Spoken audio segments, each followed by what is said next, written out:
প্রথম কথা হচ্ছে যে I don't trust Mirpur wicket, লিটনের কথা মতো মিরপুর কি উইকেট হবে কেউ জানে না।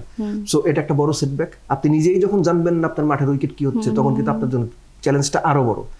আর পাকিস্তান বাংলাদেশে আসুক, বাংলাদেশ পাকিস্তানে যাক, Pakistan is always been the better team from Bangladesh টি20তে। এই সত্য তিন ফরম্যাটে এটা আপনার মেনে নিয়ে তারপর হচ্ছে বাদবাকি আলোচনা।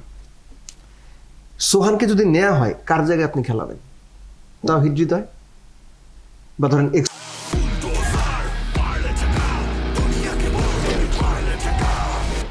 যদি আপনি রিপ্লেস করতে হয়, সুযোগ আসে, অবশ্যই আছে। কারণ সোহানকে না নেওয়ার ফলে লাস্টে কিন্তু প্রচন্ড সমালোচনা হয়েছিল।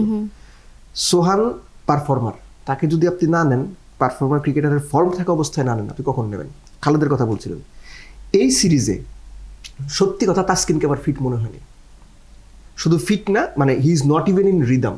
কারণ তিনি ইনজুরি কাটিয়ে এসেছেন। এখন ওটা হইতে পারে তাসকিন বড় নাম, তাসকিনকে নিতে হবে, এই কারণে তাসকিনকে নিয়েছে। বাট আমার মনে হচ্ছে it was not a fair call to Taskin.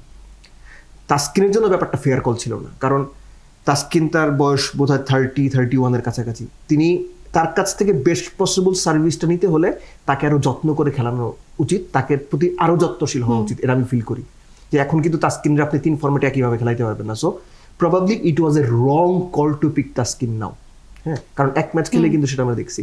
So খালেদকে যদি নেন, আপনার কিন্তু অল্টারনেট রিপ্লেসমেন্টটা হিসেব করে নিতে হবে যে আপনি তাকে নাহিদ রানার জায়গায় নেবেন, আপনি তাকে শরীফুল, আমি জাস্ট র্যান্ডমলি নামগুলো বলছি। সো খালেদকে যদি পিক ফর্মের খালেদ হিসাব করেন, নিতে হবে, শুধু নিতে হবে না, খেলিয়ে দিতে হবে। একটা প্রশ্ন কারো আলোচনাতে থাকবে না, সেটা হচ্ছে নাইম শেখ নিছেন, এক ম্যাচ 4 নম্বরে খেলাইছেন, নাইম খুব বাজে ব্যাট করছে, টাকার নামান নেই, ঠিক আছে। এরপরের সিরিজে কি করবেন? এরপরের সিরিজে নাইমকে নিয়ে আপনি কি করবেন?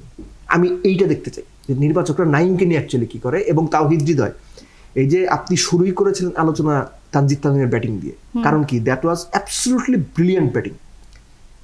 সে যদি ওই 73টা রান ওই ওদের মতো তাওহিদ হৃদয়ের মতো 108 স্ট্রাইক রেট করতো, বাংলাদেশ তো 19 ওভারে 20 ওভারে গিয়ে খেলা শেষ করতো, ম্যাচ হারতে পারতো।